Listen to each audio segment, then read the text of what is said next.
Greetings, everyone. Fishsuit here with our episode 3 of our Unconscious and Dying, our D&D recap podcast for the D&D sessions that take place here on my Twitch channel, twitch.tv/fishsuit. With me, as always, is my buddy Vlor. Point in the right direction this time, Vlor.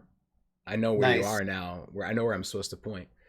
Vlor is not only just here as my emotional support animal, but he is actually a player in both of the campaigns that we play. So currently we are in 2 games on my Twitch channel. The first is The Lost Mine of Phandelver, which we've been playing for quite some time. I think a lot of people are probably done with The Lost Mine of Phandelver by now. I gotta be honest.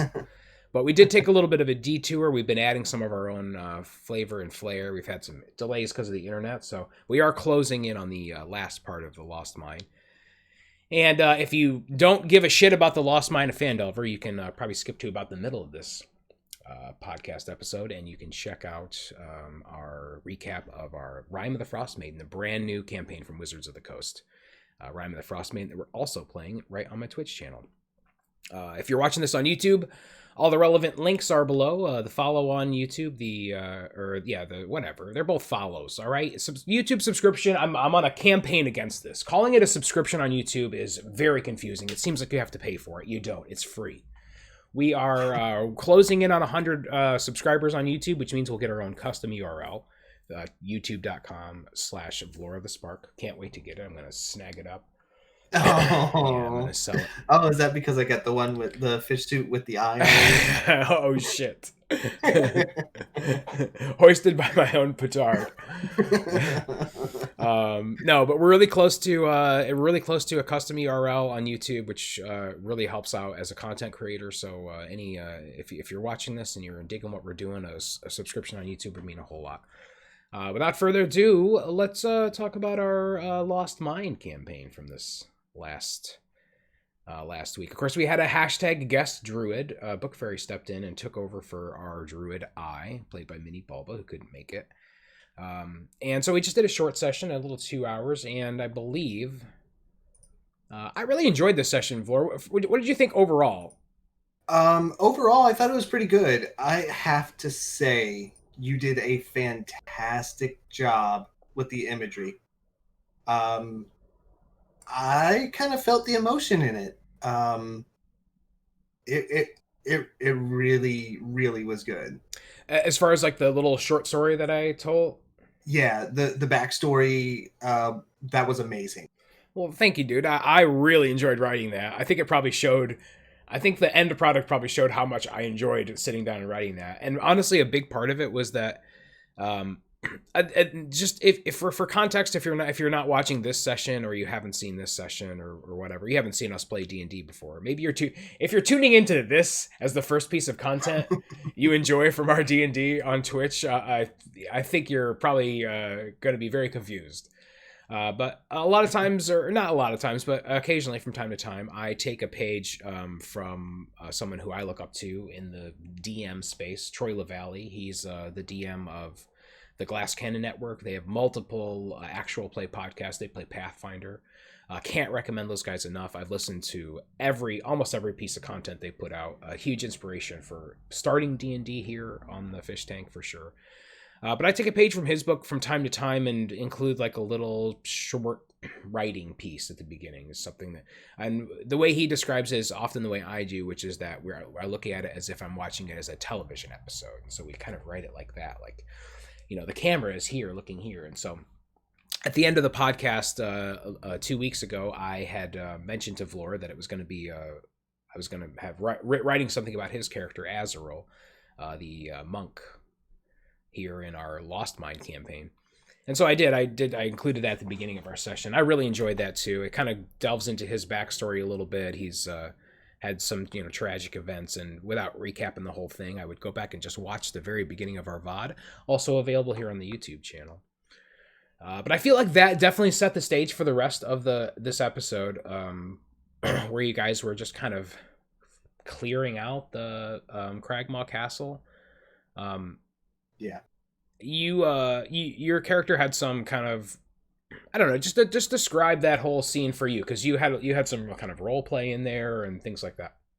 Yeah, with it being right there at that curtain, And, you know, I feel like that backstory basically explains his first reactions in the initial with the Kragmaw hideout. Uh-huh. Yeah, the punching in the face, right? That's a really memorable moment where the guy like opens the door and he's like, "You're a red brand," and you're like, "Thunk."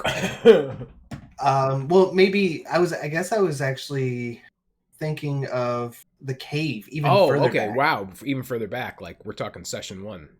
Yeah, you know, where we went in and I wouldn't let any of those goblins leave. Right, yeah. Arlen You at the know, time was like, "All right, I'm gonna get Sildar out of here." We made a deal, and he left, and you were like, "All right, now it's now it's goblin murdering time." yeah, you know, and seeing that backstory kind of really puts it in perspective as to what Azrael had going on and why, you know, he was so negative against goblins and still has kind of some reluctancy about Droop, even though he's no longer a goblin. But it was just that intense, and it like it stalled him there. He was shocked, you know, those memories popping back up and having a flash from that curtain, and then hearing those goblins. You know, I'd say he probably kind of froze. Um, Yeah, so I set remembering this up back, to I did set it up for you, right? I was like, I yeah, set it up like I'm gonna leave him there, and he's gonna have to make the character decisions for how he handles this next. Because like you could have just as easily burst through those curtains and murdered those 7 goblins, right? Because you basically walked. You were outside the kitchen, and then Droop's buddy Yeg, who was the cook, he was talking to Droop. He knew that was Droop, and he was like, "Yeah, like fuck, we'll get the hell out of here. We don't want to be under this. You know, they mistreat us. We're just trapped in here all day. We just cook and clean for them and whatever." But you could have just as easily walked in there and just murdered everybody, right? I mean that could have been a decision you made. And so I was like, I wonder how much Vor will care about being hated by the rest of the party. You know, if I set him up like this and he's like just jumps through the curtain and like, you know, puts a dart through Yeg's eye. You know what I mean? Like, because these guys, yeah, you know how easy these goblins are now. You guys at this point yeah, have been killing goblins for 10 months, so. Yeah, so I thought that was fun. I enjoyed that quite a bit. I do think it's set up for the rest of the episode too, and I think I'm not going to try to speak for our other players, but um, I think it also resonated with our other players a little bit. And the reason I say that, Vlor, is just from the way that the rest of this session went as far as how it was played. Now I'm not yeah. going to I don't think that you guys definitely are not murder hobos, right? No, I think that as a player, I am more of a murder hobo than any of you ever is. But there's definitely some situations where you guys got into where I was like, it's where I, even as a DM, was like, it's fight time. And you guys are like, no, let's do anything else but that. And I think that combat's unavoidable sometimes, right? In 5e, yeah, it's like you're just going to have to fight. Even if you don't want it. If you don't want to, you're still going to have to. But I feel like the rest of this was like definitely the priority was not to fight first. It was never to swing. You know, it was only if we are being attacked are we really going to fight. So after some deliberation, I think you had these kitchen goblins. You sent these guys outside. They're outside here on our map, kind of, but they're probably off in the forest clearing or something. I don't think they're hiding out at the wall there. they're outside having a smoke in the back, Yeah. They're throwing dice in the alley back there. as kitchen staff do. That's true. That's true. I've never worked in a kitchen where like 90% of the people didn't smoke.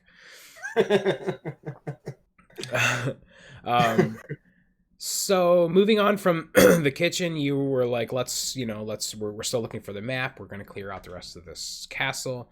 I think just 2 murders, right? Droop sneaks out here and just murders these 2 hobgoblins in their sleep. You find another one that's on duty here. We had a very cramped combat in this like collapsed hallway. I think that there was, these, as we talked about last time, these hobgoblins have they look so much better on paper than they actually perform in combat. But when you see that you have an enemy with an 18 AC as a DM, you're like, but then somehow your players like hit that every single time, so it's like seems worthless. Um, but yeah, I mean, they, it's the on hit, it's a +3 to hit. It's 1d8 +1 for for one handed. And these guys had the shield, which is the reason I gave them the 18 AC. This combat wasn't super. Only thing super memorable about this combat, really, for me, is that the hobgoblin stood in the doorway, and there was a lot of like a talk of attack of opportunities and stuff. As you guys tried to slip by, you were in weird spots. Only one person could basically stand in front of them and bang. And I think somebody got knocked down here, but ultimately this combat was over fairly smoothly. You moved on a little bit here into the hall, where the doors had been busted down, and there was a tripwire that I believe Gamer Bardowin set off and was able to avoid that trap. Didn't get any damage there, but that noise did bring out then 3 other hobgoblins, and you guys got into a combat there. What did you? Azrael threw something down on the ground here. I can't remember what it was. What did you do during this combat? It was either the caltropes or the ball bearing. I think I think okay, it was I think it was the caltrops. But then we were like, well, this is all rubble through here, and you were like, I'm just doing anything. I think we should mention that your party was pretty roughed up at this point. Like, you guys were pushing on, even though you knew that one bad combat would be really bad news, perhaps a death for a player. I mean, because you guys were all low, everybody was low on spells too. You were low on healing, low on spells, low on HP, and so this is a little touch and go for a while. Middle of this combat, Cunning Fox's Droop steps up with the head of King Grawl and chucks it at one of the hobgoblins. This is a fight that's taking place like basically in this small hallway here, and has a great intimidation. And the hobgoblins say, "We're not going to basically the hobgoblins say, we're not going to bend the knee to you, but we recognize that we have nothing left here, so we will walk out the front door right now and not look back if you allow us to." And at very least, Droop agreed. How do you think Azrael felt about that particular? Like, he let these hobgoblins are going to go out and still be hobgoblins somewhere, right? Yeah. I don't know if it showed on my face, but I was not happy. I actually didn't know that, so no, I'm happy that I'm asking you now. A lot of times it's hard. Yeah. I'm doing so much as a DM, especially when we're live streaming it, that I'm like, I go back and watch the VODs and stuff, and I'll have missed like really good jokes. Like, oh, I really should have. I wish I would have acknowledged that joke because it's great. Yeah. No, at that point, Azrael was not happy about it. That's twice now, and these are hobgoblins. These aren't these, little pesky goblins. Right. These are big guys. These are probably part of the guys that killed my master. Right. And so the monastery, all the stuff at the monastery that was in your backstory. Yeah, I mean, these are like fully armed, fully armored combatants, that they left. And so that's why I say, like, what might have pushed your character in a different direction, I feel like pushed the rest of the characters in another direction of, like, I don't know, like, we don't need to kill. We can just let these guys go. We don't need to sit here in combat. I mean, it also might have had something to do with the fact that everybody was on death's door, right? But yeah, at the same time, it's like that, you guys were looking for to end the combat first rather than to kill everything that was in this castle. Yeah, at the very beginning of that session, I believe Gamer Bardowin was like, "Hey, can we take a rest?" And I was like, "Yeah, no, I tried that. Remember, it was vetoed." Because I was really low on health. Yeah, I mean, everybody was. Really, everybody was. and we could have easily taken a short rest, not a long rest, but a short rest, so that we could get our health back at least. I was really, really surprised you didn't take a short rest in the kitchen, because that seemed like just a natural place where you would be able to get a rest. Or, I mean, I guess by the time you guys had discussed it, the goblins had already left, or you'd already shuffled the goblins out. But just like looking, I know hindsight's 2020, but you keep the goblins there at work, or you ask them to, you try to get a short rest behind a sack of potatoes or something in there, and they keep up work, because your main concern was, okay, something comes in here while we're resting, and there's no goblins at work in here, and they see us, and then we're in combat immediately. Which, I'm not gonna lie, there was a chance that would have happened if you had taken a short rest there with no precautions. But Yeah. in my mind, you ask the goblins to hide you away, or they stow you out here next to them, the midden pile or whatever, and you are able to get just a brief hour respite there and get your hit points back and stuff. But yeah, I was surprised that we didn't end up getting a rest there too. And you're right; it's like sometimes it's just like, sometimes what's like, as a player too, sometimes what's perfectly obvious to you is not as obvious to your other players, and then that same thing will happen to you sometimes too, where you're like, of course. Yeah, of course that's what we should do. Yeah. So hindsight's always 2020 in that. And then the very last thing we did here, the goblins in the kitchen had told you that there might be some kind of occult activity here at the Cragmaw Castle, and indeed you moved into this room. It's let me read the text for this room, because I think it was a little confusing. I think everybody was a little confused as to exactly what is in this room. Yeah. So this is called the Dark Hall. This high, narrow hall looks as if it might have been part of a chapel or shrine at one time. Angelic figures are sculpted along the room's upper reaches, looking down on the floor below. To the north, heavy curtains block a matching pair of archways. Between the archways is a cracked but ornately carved stone brazier. So, this combat, I changed this combat a little bit from how it's written. As it's written, basically the goblin boss here, like the cult leader, is just has a few more HP. I actually made this goblin, whose name is Lupo. I made him into a goblin boss. Beefed up his stats a little bit. Ultimately, it didn't matter. You guys are really powerful. Drupa especially is very, very powerful. Yeah, OP. Yeah. Drupa OP. Drupa is very, very powerful. Before the combat began, you found buried in the brazier was a golden statuette. Gold statuette of a sun elf wrapped in a crimson cloth.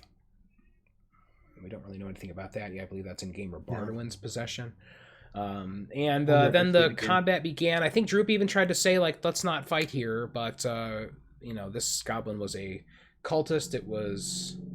He was dedicated to his god, which I had written here somewhere, but it's lost in the sands of time now. Yeah, I think this would have ended in a battle no matter what. Yeah, for sure. This was going to be a fight no matter what you did. But yeah, but even that being said, at the end of the combat, you did spare a couple of goblins. Your party did spare a couple of goblins. Droop walked right up to him and was like, "This is the blood of your leader. Do you want to have it on? Do you want to have your blood on my arms as well?" And they were like, "No, Maglubiot." Of course, how could we forget the illustrious goblin god Maglubiot? Floor, silly us. I believe that's where we stop. I don't think those goblins actually got away. We'd have to look back at it. I think that they're still there. The goblins are still there. But I think that Droop walked up to them and got them to surrender. Yeah, they may not make it out of there, though. Oh, that's fair. That's totally fair. Warning, if you're watching this, if you're part of Lore's party in this, you might need to hold the old man back here. Because I believe the last thing that I really did was put on that mask. That's true. You are still wearing the mask, right? Yeah, but it's not. I think it worked out really well. But it's not effective against. More than one opponent a day. Yeah, but they don't see my face behind the mask. So they don't know that I'm basically in rage right now. That's true. Yeah, they're like, oh, it's just yeah, he's just got his snake mask on. It's totally fine. Totally fine. Because somebody stole my kill. But yeah, that's kind of where we ended the session. I hand waved a little bit as to like you guys tossed the rest of this place and you really just didn't find the map. But what you did find in this room next door was Sildar's armor. Sildar's armor and weapon that had been missing, and of course Gundren is still here. You know, he's over here napping in the corner. So you'll probably want to put Gundren in a baby Bjorn and carry him out, carry him out of the Cragmaw Castle. But you guys are at a kind of a crossroads now. You followed pretty much every lead that you've had, and you still don't have a map. So I kind of even asked you guys in the chat that we have in our Discord chat, you know, what are you going to be doing next? Because I need to get an idea of what I'm going to prep for. If you're like, we're going to go to Baldur's Gate now, I need to be like, oh shit, oh god, okay, you know. But yeah, we want to see this infamous gate. Yeah, we've heard so much about this gate. I just want a keychain, or I want a T-shirt that says I went to Baldur's Gate and all I got was this crappy T-shirt. Yeah. It's going to go great with the Scooby-Doo sleeping bag. And just as an aside, Vlor, I looked last night on Amazon to see if I could find a Scooby-Doo sleeping bag to buy, because I thought it would be really funny if, as a giveaway for the last session that we do of the Lost Mine, if I did a giveaway of a Scooby-Doo sleeping bag. But that would be pretty I'll awesome. tell you what, Amazon doesn't have any. They have some sleeping mats, like a nap mat for a toddler. Which would still be funny, but it's not quite the same as a Scooby-Doo sleeping bag. Well, you know, whenever you think about it, a bedroll, what is really a bedroll? It's just like a mat. That's true. So yeah, that cracked me up. But it was also $60, and I'm not willing to spend. I'm not willing to spend $60 on a meme either. So that's where we ended. We just like a kind of a short session for this campaign because we had a guest druid, and so we didn't want to do full 4 hours. But that's what we'll pick up next time. We are getting very close to the end of the Lost Mine, and I'm looking forward to see how this concludes. I've talked with Cunning Fox a little bit this week about, you know, the completion of Droop's arc, kind of how he's gonna. We pretty much have a good idea of how the story is going to end for Droop. So that's in the bag, and then I've been thinking a lot about. We got to give some backstory to Ai. Ai is basically the only character that didn't get like any kind of that treatment this time, right? And so that's going to be maybe not if not the next session, then the session after, where we'll delve into that a little bit, and we'll have to figure out the rest of her arc, and then of course Gamer Bardowin and Fellow that'll have to have some kind of conclusion here before we're all said and done. So. Yeah, I think the storytelling part of that and the way that they all kind of have their own past, and you can actually visualize that through the story is fantastic. Yeah, it's finally coming together, and I feel like after, you know, I think that groups continually gel, right? Yeah. Do you feel that way, Vlor, where it's like, yeah, the first session with any new group is always a little awkward. Is always, no matter what, even if you're great friends, anytime a party starts out, I think it's a little awkward that first session, as you get a feel for new people that you don't know in your party that you've never played a game with. You get a feel for your own character, and you get a feel for the other players' characters, and then you get a feel for the story that you're telling, or the story that you're participating in. And we are at the point in this now for sure where I think everybody kind of knows the other characters' motivations, knows how they're gonna act. You guys are cohesive in combat, even though you're not a ideal party composition. You have all that going, and so I agree that now, with the benefit of literally, I mean, we're in November now.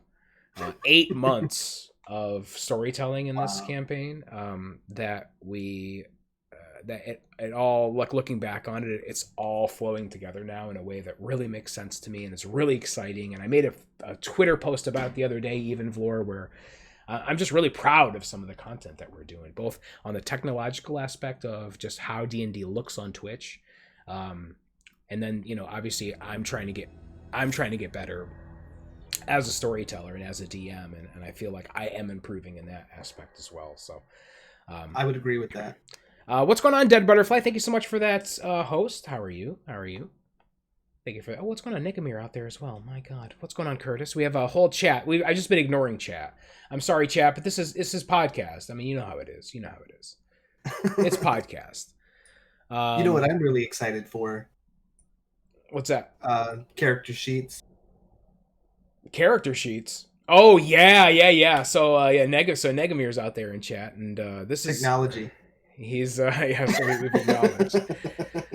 So if you've never seen D&D on the stream, again, I'm not sure why you're watching this.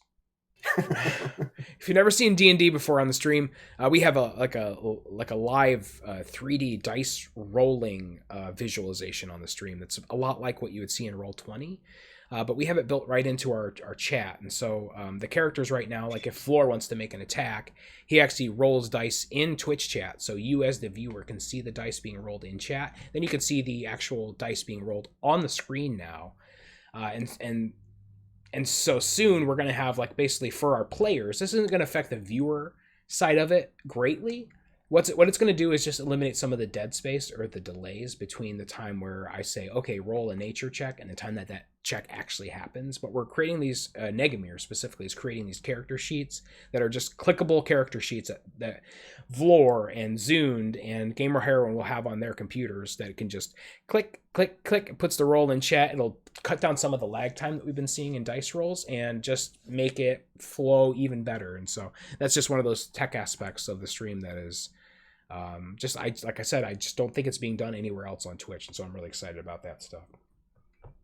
Yeah, it's going to be amazing. I'm excited. It's just like one of those things, just the quality of life for the player. It's going to be easier for you. You can concentrate more on doing the stuff you want to do. Okay. I think it's going to be a lot better for the people watching as well. Let's switch over to our other game here, Vlor, and we'll recap our Rime of the Frost Maiden campaign. Nothing happened in this one at all, right? This was just a real boring session where nothing at all happened. Most of it was kind of boring.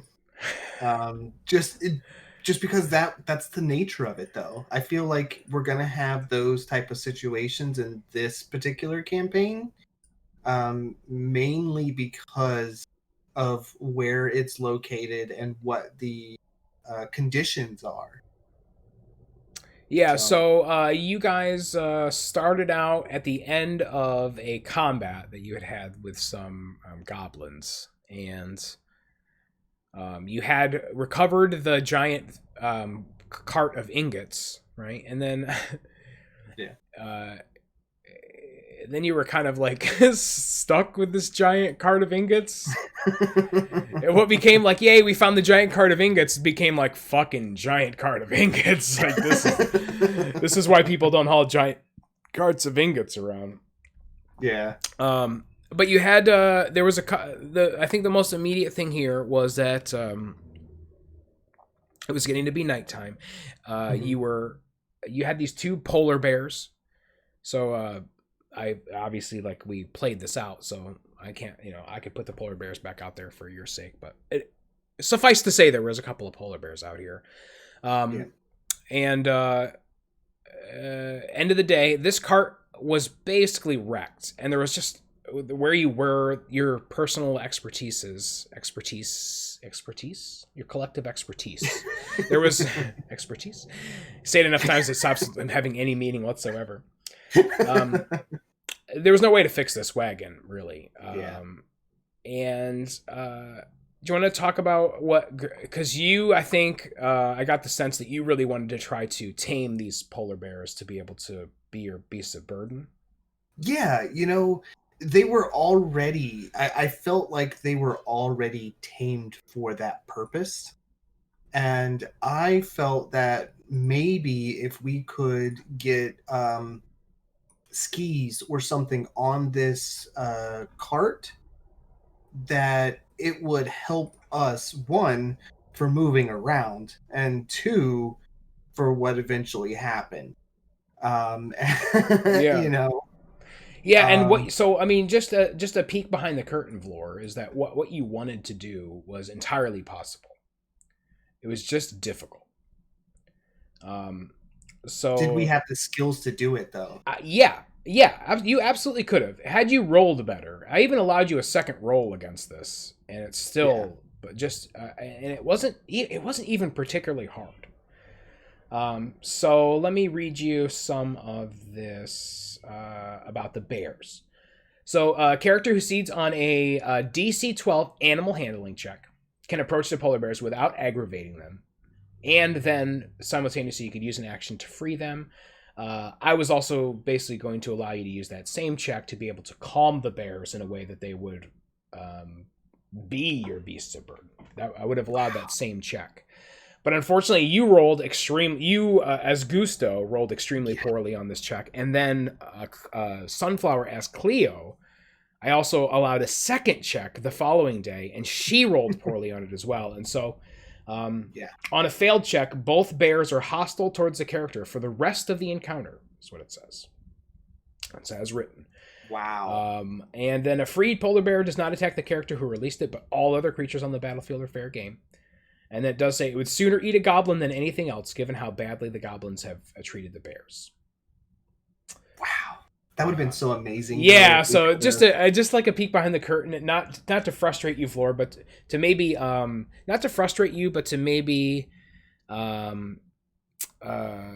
what's the word I'm looking for, to like make you feel like, okay, well, I was going down the right path, right? Like, Yeah. at least I was thinking about, at least I was thinking about this in a way that made sense, because yeah, you absolutely could have done what you wanted to do, and I would have allowed you to, but you just would have had to roll a little bit better than you did. Gusto approached the bears, and they didn't like him very much, and Cleo approached the bears, and they didn't like her very much, and so she ended up using Mage Hand to free the bears, and they just kind of ran off. I think one looked back, winked. a lot of the animals in my campaigns look back longingly and then wink at the characters. For you ever notice that? Yeah, except for a horse when it dies. Oh yeah, it died. It looked back at you, winked, and then died. Winked and then took a goblin. And it had a wink. Took a goblin, ran off into the woods. You guys got a long rest here out in the woods, and began the next day like raring to go. Yeah. And that's kind of when the trouble began. You got a few hours going here outside of this little like shrub area, and that's a technical term, Flora. Shrub. Oh. That's a shrub area. I have an undergraduate degree in environmental studies, so I just know that kind of stuff. Do they have like specific radiuses, things like that? Yeah, semi-large. They're semi-large. Nice. Yeah. So I don't expect you to keep up with all these science terms, Flora. It's not why you're here. Good. Science. I'm not good at science, and I think this is one of the things where I, as a player, messed up, and I could have, I feel like, helped this to be better. But this is my first time playing a cleric, so the whole preparing the spells thing, right? Is, and that's why I asked later on. Yeah, and I think that I appreciate you asking, and I also think that I still made the right decision as far as like, yeah. So basically, the question was, or the thing was with Vlor, is that they left that day, and then a few hours later they ran into some trouble, which is that basically the scammer had also been scammed, and you had gotten some like really poor quality parkas that lasted for about 24 hours, and then kind of one by one they fell apart on everybody while you were out in the cold. And so the question that Vlora asked was, I prepared my spells for this morning, and I could have prepared some spells that would have really helped us here. But I didn't, can I? And, my answer to that was basically no, because you've started the day already. You can't do your whatever 20 minutes of meditation to prepare your spells. However, you envision Gusto preparing spells in the morning, and then 2 hours later be like, never mind, I'm going to go back into my meditative state. And, it's like, it just doesn't make any sense just mechanically for me. And it probably is, I think that's probably rules as written as well. I can't imagine that's written any differently. Yeah. Well, see, the problem is I didn't do the preparing of spells. Um, Oh, you that's hadn't done it. I see. But you did. no, I think you yeah, did play it very honestly, and I appreciate yeah. that because you could have been like, fish suit. I prepared. Keep everybody warm. I'm gonna cast it at level 3. You know. It's like, Well, the main thing would have been guidance, oh, for the helping us checks. not to get The lost. checks. Yeah, and so what happened basically is their clothes disintegrated on them, and then this is a really interesting aspect of this campaign that I really haven't seen anywhere else. I'll tell you who does this a lot, Floor, is Pathfinder.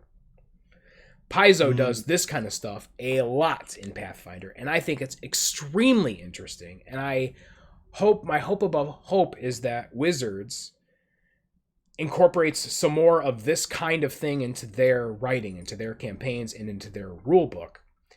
yeah, Because there are rules as far as extreme cold and environmental hazards that um, exist largely in the Pathfinder world and don't exist very much in the D&D 5e world. yeah. And so this extreme cold forces you to make checks um, against the cold, basically. And every check, and at the end of every hour, a creature exposed to cold must succeed on a DC 10 Constitution saving throw at the end of each hour or gain 1 level of exhaustion. I think that's a pretty fair DC. Um, You guys passed more than you failed, but the failures sting so bad that it's like yeah, it feels like you failed. It's like when you gain that third level of exhaustion, you're in rough shape. And you can feel it. And you guys all played it that way, and I was like super happy with how that all went down. Um, yeah. That first failure though is crippling. yeah, it just crushes you because then what happened was they're in this extreme cold, but then what? Basically, they were then in a blizzard as well. Now the blizzard I described as sort of a windstorm because I grew up in the northeast of the United States, and that was definitely a thing there where the wind would just blow so hard that the snow on the ground would rip up, and it would be like you were in a blizzard, but it wasn't actually snowing. And so when they're in these blizzards, they have to make navigation checks. And again, that is just a survival check to see if they can make it through, if they can navigate through the blizzard. But that survival check is tough. It's a DC 15 survival check to make sure that they don't veer off course. Luckily, And they I, had the wagon with the ingots. So you're hauling that. I mean, luckily slash unluckily maybe. yeah, But you have that, so at least you can all kind of hang on to that and not get lost. Because it's also a possibility that you get separated from each other in a blizzard if you're not all tied together, which is what your mitigation was in the first time you ran into inclement weather. yep, Um, of course, you're out in the tundra. There's not really any wood. You were thinking like, all right, well, maybe we can stack these ingots in a way to make like a little igloo inside, and then we could heat up the metal. But I mean, it is negative 40 degrees. There's no wood. What little you have would burn so quickly that it's like it just wouldn't have any. There would be nothing that would. You would just burn the thing, and that's all that would happen is the thing would burn. yeah. One by And one, you gain some levels of exhaustion here, and then I think finally, to the point where you guys were failing checks, you were off course. It was looking pretty rough, and then Cleo took over and guided you into a sort of a gully at the base of Kelvin's cairn. yeah, Surprised by this, Floor? yeah, a little bit, a little bit. One of the other things while we were in that first set, I think that you made some pretty fair calls, Oh, about. yeah, that's a great point. Um, I have to tell you that I started out with 10 colored vials, as part of my background. It doesn't give any description, and the main thing that I wanted to do was make them seem like they would be useful or seem like they mimicked things that could be of value, being a merchant trying to make that money. And I felt like, and we talked about what the hair oil was and would Mm-hmm. have been disastrous for her if she would have used it. But the most I was really hoping for was like advantage on a check for for applying that to uh, Jordy. Mm-hmm. But I think that was very fair to give two clear rounds for him. Yeah, I actually forgot about that. So this hair oil that Gusto sold Cleo at the basically before our campaign really began, before the story began, you had told me it was basically like lard, Yeah, right? yeah, a little bit of oil to thin it out, but lard, and it would congeal fairly quickly. Right. So Cleo takes it out, puts it on her hands, and then basically rubs Jordy's chest down with it, like chest and shoulders. And then she took what was left over and kind of rubbed it into her arms. And so what I did was for that is I allowed Jackson's Jordy to not make the first two checks of the cold weather, seeing as he had this layer of protection. Right, it didn't last very long. It wasn't super effective, but for a couple of hours he was able to avoid the cold. And then for her, I gave her one free check. And then she was like, "All right, I pour the rest all over everybody else." And I was like, "No, it's not that much. No, It's not that much." But it was a vial, not a what do you think? Because the entire time Jackson is like, "Jordy's fine. I have advantage on all this. I'm fine. Don't worry about it." Do you feel like? And then this is kind of a more, maybe even a more general question to you, Vlor. But do you feel like if you have the option to, do you do all the mitigating all the mitigating factors against the strongest member of your party so that they remain the strongest member of your party? Or do you put those protections on the weakest member of your party and let the strongest member of your party take the initial assault from whatever you're dealing with? How do you personally feel about that? Well, see, this situation, it's affecting everyone equally. So whether you even if you put it on the weakest person, there's still going to be everyone else that's getting affected, not just the strongest. So I felt like especially in this situation, it was better to protect the strongest because he's got the higher constitution. He's probably going to be able to make these checks and make it through with a little bit of extra help. He's going to be able to get us to a place where we can recover or get us to safety, especially if somebody passes out. And in this particular situation, um, I felt more feasible to put it on the strongest. Yeah, I definitely don't like disagree with that, right? I don't think that's necessarily wrong. And I mean, he did have, like, he had the best chance, right, to make it through this whole thing kind of unscathed. And I think Yeah. mainly he did.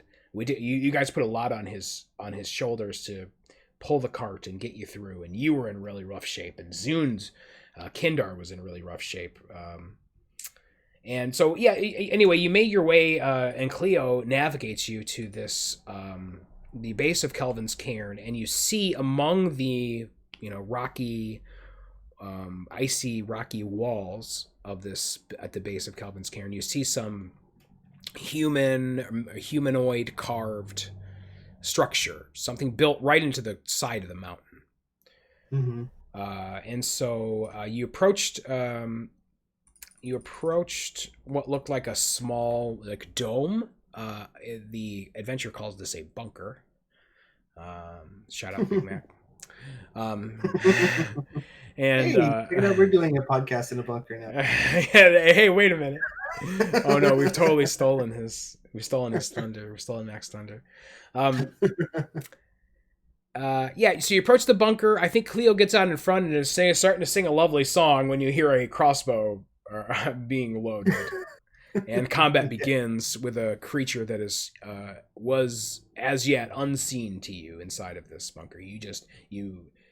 Cleo got the feeling that he was loading up to fire, and you guys were able to get in some combat rounds. I feel like this would have gone way differently if I had rolled better on initiative, because I think I went last, and you guys all got a turn, and by the time you guys got a turn, you could basically close the distance on this building. Some of you were completely safe, and then start to kind of close in on this dude. So I think that you, as Gusto, maybe were the first one to get up close to the door here and peer into the arrow slit. And you saw a dark dwarf, a Dwergar, which was, I'm sure, quite a shock to Gusto. Probably was not expecting to see a Dwergar here. No. He said something about the sunblight. What did he say? Like, the sunblight will get you, or something like that. He was the keyword sunblight. You will be sacrificed to the sunblight, or something like that. And then throughout the little combat rounds here, I think that he maybe avoided a spell or avoided something. He avoided like a couple of spells. Yeah. Yeah, and I think that maybe that made you guys a little bit nervous, because he then popped down this little trap door and was gone. Yeah. Combat ended. You were able to sneak around, get in here. At this point, I think, Kindar and Gusto both have significant levels of exhaustion. You guys are both moving slowly. Yeah. I think I gave you a gift before the combat began, because Sunflower, as Cleo, used another one of her turns to continue her song, and she rolled exceptionally high in the performance check, and so I actually allowed you to remove a level of exhaustion. And then she's like, later on, she was like, I sing again. I was like, no. I was like, I was extremely generous with the first level of exhaustion going away. But I mean, listen, I appreciate the effort. It's like, of course, you're going to use every advantage you can. Yeah, and then here's where the other question that is probably posed quite a bit in when using clerics. We took a long rest. And I think as it's written in the rules that after a long rest, you can, again, prepare your spells. But that's why I wanted to ask you, as the DM, is this something that you feel is okay, or do you want to wait that 24 hours? Yeah, I think we established then that I would like to say that it's a 24-hour thing. So it's like, this is kind of like one of those things in any of these tabletop RPGs where we're going to look at the rule book as a guide for how to do this, and not necessarily as the stone tablets where everything must be like. There's several things that we play differently than the 5e rules is written.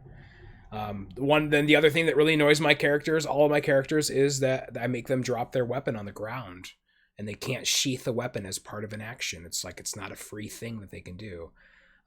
Or pick up a weapon from the ground. I think that 5e says that as you're walking by, you can, as a bonus action, pick up a weapon off the ground. That makes no sense to me mechanically. It might be a balancing thing. Are they doing it for balancing? I don't know. I don't work at Wizards of the Coast, but that, just as a DM, as somebody who is visualizing this stuff this silly dice game that we're playing, as somebody who's visualizing that in their head, it makes no sense to me that you can bend over in the middle of combat, pick up something off the ground, and then use it as part of the same action. That's just too much. So that's another thing that we play differently. So I think we've kind of established now that once every 24 hours, because you got a long rest here, Vlora, but it was only after you'd been up for like half a day. Yeah, I mean, we were exhausted. I could see, of course, us taking a rest. I mean, the others didn't, because they weren't exhausted, so they didn't feel tired. So yeah, so maybe Vlora, some of what you were talking about before, as far as keeping Jordy up, right? Like, you need Jordy to be up and vigilant and ready for anything that comes at you, and he was, because you helped him avoid some of the detriments that the rest of the party fell circumstance to. Yeah. Overnight, you hear some click, click, click, click, click, click, click, click, click, clicking noises off in the dark. It's real hard to see. It's very dark. It's hundreds of feet away, but you hear it overnight. But everybody does get the long rest, or Kindar and Gusto do get the long rest there. And the next day, you had some decisions to make. You chuck some stuff down the trap door. Nothing really comes of it. You just chuck some stuff down there. It's a long, I think it says it's about a 20 foot. It's a 20-foot ladder built into the rock down there. Tell me about what, like, was there any point in time where you're like, we're fucking going down there? No. Yeah, there was not at all. Never a point. Do you think that? Do you? I didn't feel that we were ready. Yeah, I know you didn't feel like you were ready, but let me ask you that. Let me let you chew on this question, which is that: do you think I would take you to a place that you weren't ready for? Yes. Okay. Yeah, and I feel like that's part of the DM's job, though, is taking players to places that they have found themselves in, whether they're ready for it or not. You lost your way. Right. How do you know that you're not going into the lion's den and going to be chewed apart? Yeah. No, absolutely, so, and I agree with you. I agree with you that as a DM, I should put you in situations that are unwinnable, so that you can say like, "Holy shit, I don't think." Sometimes you need to run. Holy shit, I don't think this is winnable.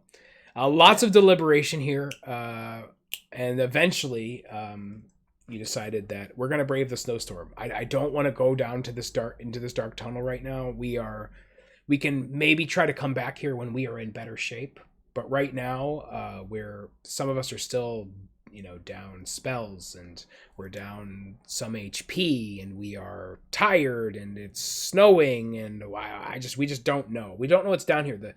The unknown down here is just scarier than what we do know, which is the snowstorm. Yeah. So you do eventually head back out into the snow with some renewed vigor, and just in the interest of time, a few more failed checks here and there, a few more failed navigations here and there. Actually, it was quite a few. It was looking pretty rough, to be perfectly honest. It was looking pretty rough for a while. But eventually, after a few more hours of just like circling around, I think you even wound up back at the gully at one point. Yeah. Everybody has some kind of exhaustion attached to them at this point. But the good news is that the snowstorm stopped. So you were able to then navigate without the checks. You were still making cold checks. And so you finally roll into Caer Konig, with everybody having some significant level of exhaustion, whether it's 2 or 3. I think Cleo has 3 stacks of exhaustion. Yeah. But you roll into Caer Konig, back with your card of ingots, and the first thing you do is head over to your best bud. You head over to your best buddy over at Frozen Far Expeditions, and you come in, and he's like real cocky, right? He's like real cocky. He's behind the counter, and he's got one of the little potions, one of the little, like, I don't know, what is it, like rum, right? It's like moonshine or vodka or something like colorless, tasteless, smellless. Yeah. He's like, what's going on, Jackson? Our very own Jordy out there in chat. But he's got the little vial, and he's just twirling around in his fingers. He's like, "Oh, hello, folks!" He's like real sarcastic. And what does Gusto do at that point, Floor? Well, I would say that his anger got the better of him, and he did a thunder wave. Yeah, thunder waves right in the middle of Frozen Far Expeditions. So if anybody is like watching our sessions or just the recap podcast, and you are also following along with Rime of the Frostmaiden, a lot of this stuff that's happened during this session is just stuff that I like made up and edited. Oh my God, Stratus B, thank you so much for the huge host. Holy shit. You guys are tuning in during a very strange stream. We are recapping some of our D&D podcasts. Thank you so much for that huge raid, Stratus. Holy shit. Thank you so much, Negamir, for that shout out. Oh, Jackson got him first. My God. We are recording a podcast right now where we go over our D&D sessions. And so this is my buddy Vlor. Thank you so much. Thank you so much, Stratus. Nice to see you, dude. Yeah, I very rarely stream at this time, Stratus. Very rarely. I appreciate everybody out there. Thank you so much. This is now the most viewed episode of this podcast ever, Vlor. The other 8 people who have ever seen this are really excited to have some new eyes on the podcast. I got stage fright now. Oh no! Oh no! Yeah, Stratus, I really appreciate that, dude. Thanks so much, man. All right, where were we before we had this amazing raid? It's Thunderwave. Thunderwave. So a lot of this stuff that happened here and the stuff that happened with your clothes was as just, kind of built in by me. I mean, that's this guy at Frozen Fire Expeditions, as written, is a very innocent, very nice man. I think probably he's like very. I think he's really polite. He has a couple. He feeds orphans. That's what his favorite hobby is to feed orphans to the bears. I mean, that's the way I felt. I mean, you cast Thunderwave. It really wrecks this guy. You were in danger of killing him, and if you had killed him, you would have killed him, and then there would have been some probably pretty severe repercussions for that. I wonder how he would have played Gusto being in jail in Bryn Shander. But he managed to escape. You tried to cast some spells on him, but I think all the spells failed. Yeah. And he got away. So then you guys proceeded to loot Frozen Fire Expeditions. You got all the cold weather clothing that you actually really wanted and needed. Sunflowers, Cleo stole a little bit of money. I think that Kindar didn't really want to take anything, but he exchanged. Yes, exchanged. It was that. That was so awesome. It was the mental math, right? The mental gymnastics to be able to get the cold weather clothing that he really wanted. Yeah. I think that it was really a metaphor. What he put on the counter. Oh right, yeah. He put. I don't know how. I don't know. At what point did I give Zund a big purple dildo? Because it was canon from session 0. Session 0. He got a big. I don't know why, but anyway, he doesn't have that anymore. It's off his character sheet. Yeah, I think it really emphasized the fact that guy just got screwed. There was some deliberation here whether you were going to go and get your sleep then, or whether you're going to go to the speaker's house. And I think that everybody else at some point, maybe it was just Kindar and Cleo, I know, strongly wanted to go and get rest. They wanted to rest up. Cleo had 3 stacks of exhaustion, so it makes sense that she wanted to get a long rest. You / Gusto were like, we might wake up at the inn with pitchforks and torches if we do that. And I think that was an excellent call, because absolutely, if you had gone to the inn, the villagers would have surrounded the inn in the middle of the night with pitchforks and torches. Yeah. Instead, what you did was you went to the speaker's house and were able to basically nip this in the bud before it became anything worse than it could have been. The Frozen Fire Expeditions guy was still pretty pissed, but what you did at the speaker's house is you met the speaker for Kaer Konig, which was a silver dragonborn, who was a real drunk. It was like when you guys got there, he was day drunk, and him and Jordy connected over the fact that they both love the drinking competitions at the Hook, Line, and Sinker. The town speaker, I believe his name is Torvis. Just gonna double check. Excuse me. Where are you, Torvis? I'm pretty sure it's you, Torvis. Town speaker? Trovis. I was really close. He's a neutral good silver dragonborn. Oh, neutral good. That's good. And he didn't exactly dismiss the allegations from either of you, but was basically like, listen, I don't want to have to. He's the speaker of this little sleepy fishing town, right? And that's what really, all he wants to do is wake up in the morning, start drinking wine, call it a day. Like, that's it. And so the fact that you were able to kind of say, like, all right, fine, we'll leave, everything's fine, and then, for him to be like, stop being such an asshole to the Frozen Fire Expeditions guy. Are you able to calm that right down? And then you immediately were like, hey, let's all meet up for a drink at the Hook, Line, and Sinker later. And he was like, let's do just that thing.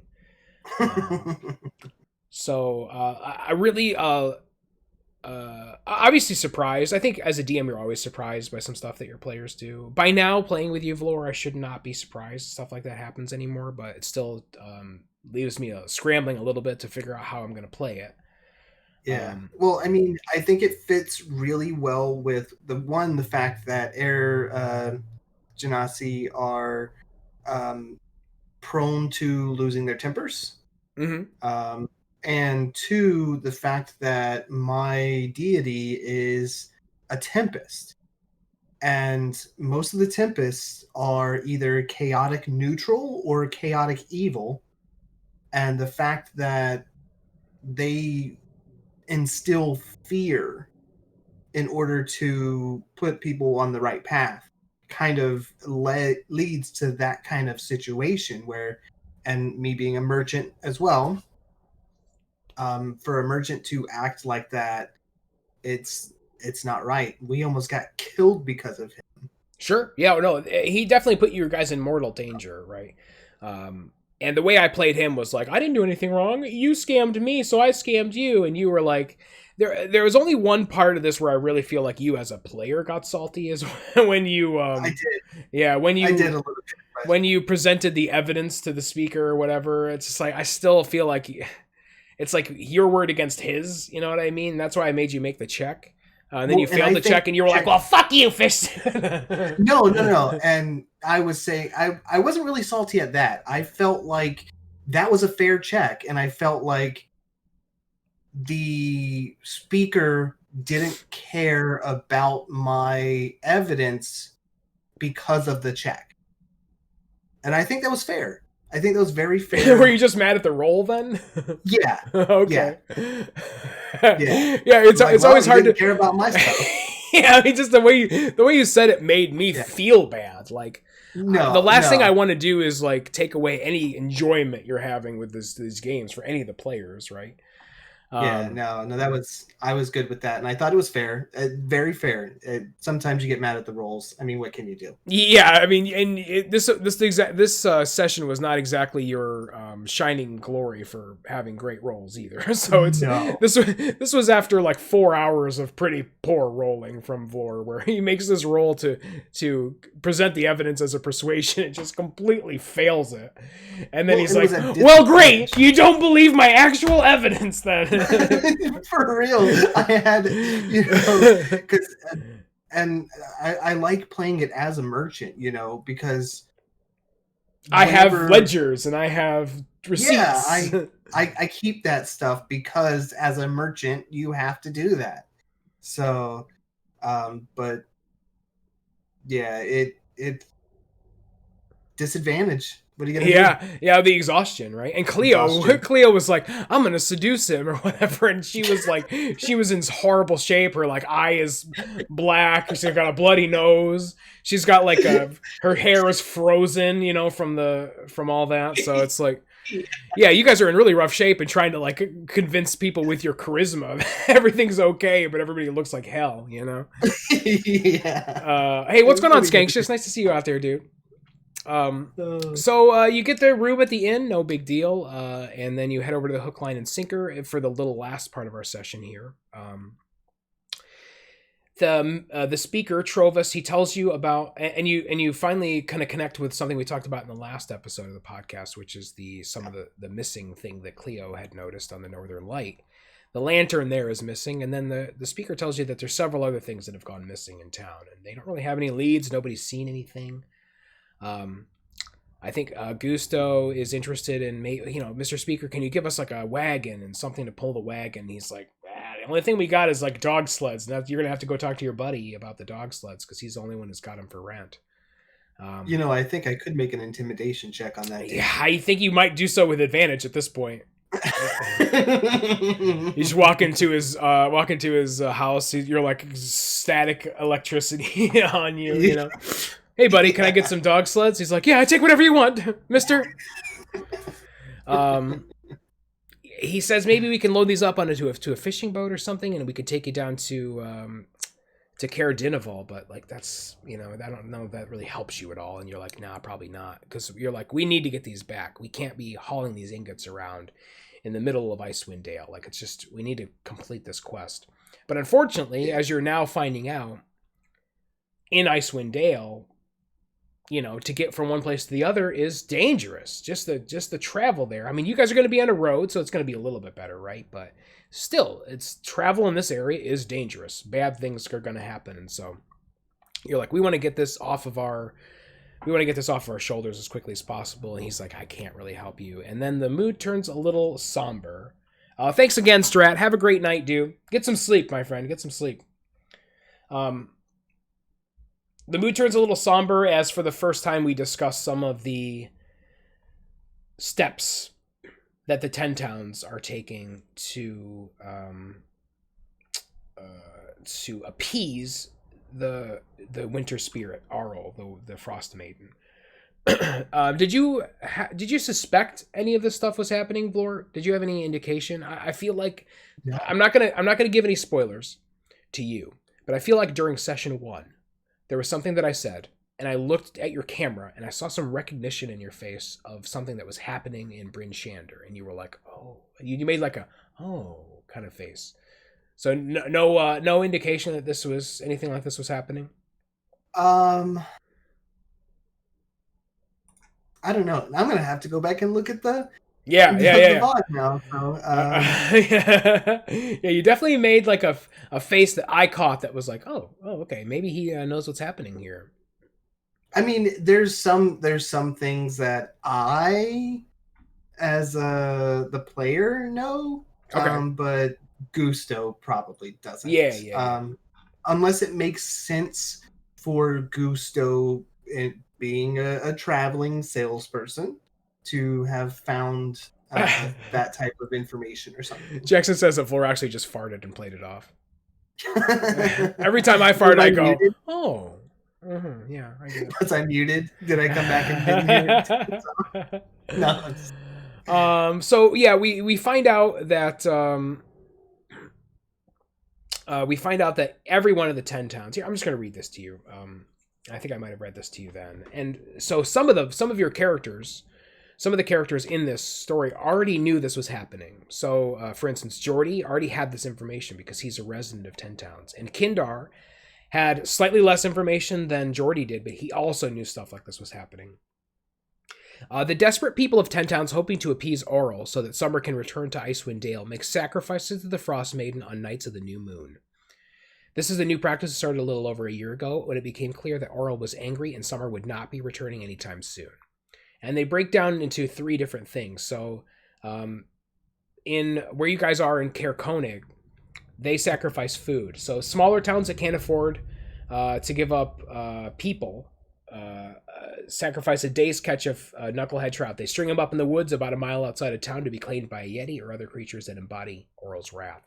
And then Geordie steps in and goes, yeah, and in some of the towns, they do the same thing for people. And so this is where you find out that some of these towns, Bryn Shander, East Haven, and Targos, hold lotteries in the afternoon before the new moon, and the unlucky person whose name is drawn is sacrificed at nightfall. The ill-fated soul is stripped bare and either tied to a post or sent to the tundra to die. And then there's also been some accusations of rigged lotteries. There's been some rumors of people rigging lotteries so that they are not sacrificed. And then the third thing that people sacrifice is warmth. So no fire, no light. They go through a long, cold night, huddled together for warmth. And anyone who dares to light a fire is savagely beaten. And that's where we ended our session. We had kind of a jovial moment. You guys were all drinking and partying, and then the mood turns a little dark as they discuss for the first time in our sessions the fact that these sacrifices are happening. So this is a new info to Gusto for sure. Rethinking your decision to travel to Icewind Dale. Yeah. If Gusto stays with this party after the completion of the first major quest, and I'm sure that's not, it's a given, but I think I was like looking at my character artwork budget. Flora, are you creating a new character? I don't know if I'm going to be able to afford a new character. you know, Vlor may not stay with. So there may be some revelations and some discussion. Gotcha. And I think that, that's something that he's going to have to, because I feel like he was a merchant there for a long time, and he really didn't rely on him being a cleric. But now it seems like it's going to have to come out. Yeah, well, it's just danger, right? The Yeah. ever present danger is going to push him towards that. I feel like, Especially hearing that people are being sacrificed. yeah, literal human sacrifice. So now you're in this place where that, if you're in Bryn Shander, East Haven, and Targos on a new moon, watch out. You know what I mean? Your name's going to be in the hat. So yeah, chaotic neutral and all, but that seems evil. It sure does. So, and I think that, like, you guys will probably learn more about that, obviously, but so that's where we ended our session there. Vlora was right in the hook, line, and sinker with that kind of disturbing news. Session 2. Really enjoyed this session. Yeah. Honestly, like, me, Vlora, in that my favorite part of D&D 5e, I make no bones about it. My favorite part of D&D 5e is combat. I love combat. I love fighting against the players. I like to see the ingenuity and the creativity that you have during fights. I love to break down fights. That's part of the reason we have this podcast, is so that we can break down fights, because I love that. I love to hear what you have to say, and maybe eventually we'll be able to get like GH and Mini Bulba and Cunning Fox and Zund and Sunflower to guest on here and talk about what they're what they were thinking, what their characters were thinking during certain parts of the combat. But that's my favorite part. That being said, we had like 1/8 of an actual combat during this 4-hour session, and I really loved it. I feel like we advanced the story so far. We got to know some of the characters. You got big chunks of the initial story for Rime of the Frost Maiden are starting to reveal themselves. You have some mystery. There's a fucking fortress out there at the base of Kelvin's Cairn, and you came back here and nobody had any idea what it was. To me, that's awesome. Like, as a player, I hope you guys are fucking pumped about that, because that is awesome. That's scary to think that these people don't even know. They have no idea. Under the cover of darkness, under the cover of this eternal darkness, there are Dwergar building fortresses. You know what I mean? Like, out in the middle of on the base of Kelvin's Cairn. So yeah, that's really cool stuff. I'm excited to play more of this. The next session of D&D that we have coming up is going to be this coming Tuesday. That's going to be November 3rd. That's going to be at 7 p.m. And that'll be our continuation of our Lost Mine of Phandelver campaign. The next time we'll meet to play some Frostmaiden is going to be on Monday, and that'll be November 9th at 7 p.m. Links down below here on the YouTube video. And if you're watching on Twitch, you're already here. You can just never leave the Twitch page and just be here forever and never leave. Thanks, guys. Anything to add, Vlor, before we call it a day here at Unconscious and Dying? Yeah. Okay. Thank you so much, Vlor. Stay healthy and try not to be unconscious. May your 20s be natural, and your we really need an end phrase for this, Vlor. We really need to coordinate this end phrase a little bit. Every time at the end of these podcasts, I'm gonna say, "May your 20s be natural," and then you're gonna say something else, and that's gonna be the end of the podcast. And okay, I think that what you say should be just. I don't think you should think about it at all. You should just say it. So thank you so much, guys. I'm Fishsuit. Thank you so much for watching Unconscious and Dying episode 3. As always, may your 20s be natural. And don't die.